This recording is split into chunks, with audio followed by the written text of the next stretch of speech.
are we both gonna make it to the top? Right. Matter of fact, all the hard work I be doing, he don't even ask about it. He don't tell me what to do, anything like that. The only thing is, when I show up to the gym with him, he don't know about all the 10 miles I be running. He don't know about all the strength and condition I be doing. He just saying he trusts me. You know I'm gonna do my part because it's in my hands, and I want to make it to the top. He know that. He know that for a fact. He said, just make sure when you come to the gym with me, I do my thing with him. So that's how me and him work. Yeah, and that's something that I picked up on when I first met you guys. You know what I'm saying? I would come to the gym, it'll be dark in there, you in there doing your thing, and then your dad comes in some time after. Still in his work clothes, Brian Norman towing. If you need a towing service, hit him up. BNT, he's still coming there with his BNT gear on. And you know, y'all get straight to work. And when I first came in there, you know, you was in there hitting that old leather bag. Yeah. Got the tape all on it, it's all busted that's up. my baby. Oh, you had one glove on. I mean, it just sounded like somebody was back there just cocking a shotgun, just watch him. I'm like, God damn, who is that? I'm like, it can't be no amateur back there. I swear to God, that's exactly what Hakeem Tito Lopez said. He was like, nah, that's B Norm. I was like, that's B Norm. It sure is, man. Yeah. So, man. So that's beautiful though. Like, so obviously you and your father have a great relationship. Yeah. And so y'all two don't pretty much butt heads on father-coach dynamic. No, we have in the past. It's just because I was growing up, you know, starting to be my own man type stuff. But we got past all that. I feel like, you know, everybody will go through that moment with their dad at one point. But even still with that, it wasn't no real deal problem. It was just I'm not a little boy no more. Right. You know what I'm saying? But right now we squared away with everything. All of that's cool. Everything been fine and done. Even back when I was a little kid, like I told you, he done raised me in boxing.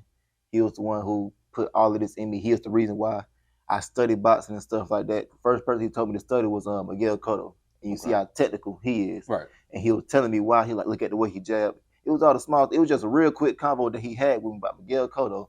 And I took that one combo and just exploded it. Okay, got Cotto right here. Who was he fighting? Oh, he fighting Shane Mosley. Let me fight him. Oh, Shane Mosley lost to Floyd. You know what I'm saying? So I just branching off. Okay, how they fighting? I mean, how they training? Stuff like that. So it just, he made me real interested in the mind of boxing. So I studied it. Right, so he made it more fun to you. He showed you that it was more than just getting there and throw some punches. Yeah, this ain't no rock and sock and robot. It's not that. He taught you the psychological warfare that goes into it as well. And my very first favorite fighter was Mike Tyson, and then Roy Jones was second after him. But I tied them together. But Mike Tyson was the reason why, because he got Cus D'Amato, and what Cus do? He make you think. I say he real big on the mental, the philosophy of boxing. And like I told you, my daddy got me interested in that. So you got Mike Tyson, who a straight up killer, and you got Cus, who a thinker. This is me. You know what I'm saying? So I gravitated towards that. Still to this day, I still watch the same old videos when I was 7 that I do right now, just to see if something else may spark my mind. You know what I'm saying? Right. So no matter what, I rewatch videos. I do everything. I love boxing. I am immersed in boxing. Hey, I mean, I can see it. Mm-hmm. So with that being said, what does your father really mean to you? He mean everything. You know what I'm saying?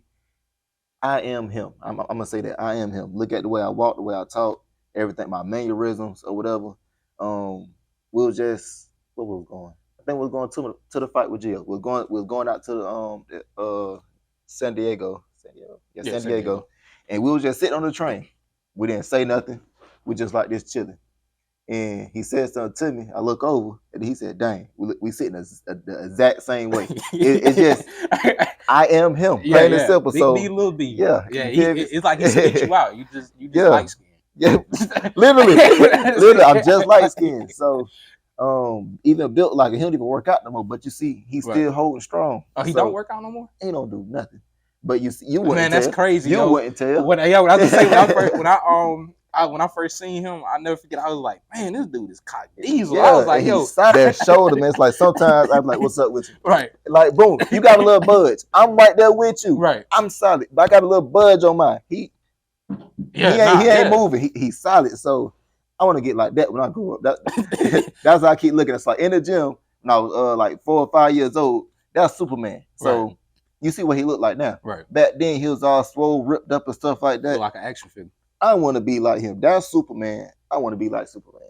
Hey man, that's a great role model to have. I mean, it's beautiful to see, you know, the father-son duo. You know, we have quite a few of them in boxing. Real quick, I want to go more in detail. Okay, yeah, go ahead.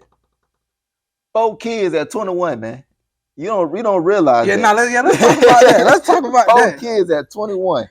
I think he was a single parent, 25. So 25 and up, because I think I was 4 years old, probably. Okay. I think I was. So I'm gonna say 25 and up, single parent, 4 kids. Just imagine that. By yourself, working a full-time job, being a full-time athlete. Just think about that. You feel me? Not just working, but also putting the knowledge into your kids. Cause he'll just be walking by one day. Hey, real quick, I gotta tell you something. If this happened or whatever, you gotta do this. Cause I also gotta think about this. Like he'll plan out a whole picture for you and walk you right through it. It's a step by step, and it's so simple that a kindergartner can learn it. You get what I'm saying? So he did that. Single parent at 25. You feel me? I ain't got nothing but respect for this man. Hold up. Also, he trained me by himself and everything. All of that, and then he trained a 23-year-old champion.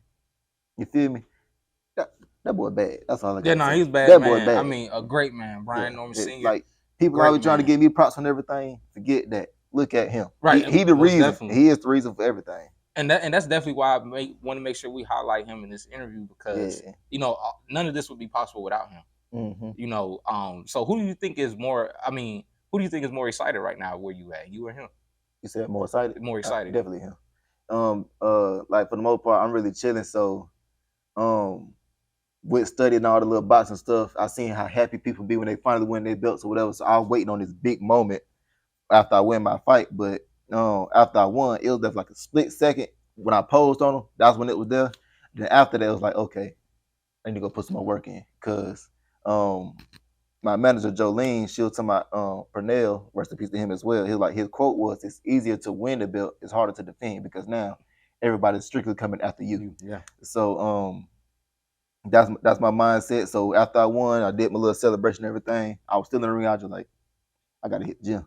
I gotta make sure I stay on my P's and Q's. I gotta make sure everything's tight. I feel like I got hit too much in that fight. We need to tighten up on that. It's just too much to tighten up on. Like I said, I got a whole mind change of the championship level.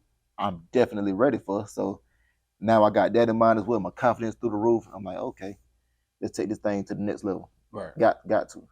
Yeah, most definitely. And I mean, and the fact that you and your father side by side, stride by stride through this journey, it's amazing. So do your siblings, so what do you have? Brothers, sisters? My brother is the oldest, DeAndre. He was working my corner. Okay. I got my sister Kia, and then Booger Bear after her. And then of course me. Under me, I got my boy Cameron, and then the youngest being Bradley. So 60 you guys total. Okay. My daddy is the pillar of a lot. Not even just the family, but people outside the family. Like, if he was to fall, a lot of people falling with him. You feel me? And believe it or not, that's one of my motivations in boxing as well. I want to succeed and do great to get paid to take some slack off, and like just chill a little bit, man. You over here, you over there. Just sit back and relax for me. I want my dad to relax a little bit. You know what I'm saying? Like he a pillar for a lot of people. Right. And your father has a great mind. So you mean maybe if he get back and sit in that cockpit position, then, you know, and just talk to people a lot more. You feel me? Right. So I mean that's what why he put everything he did into you.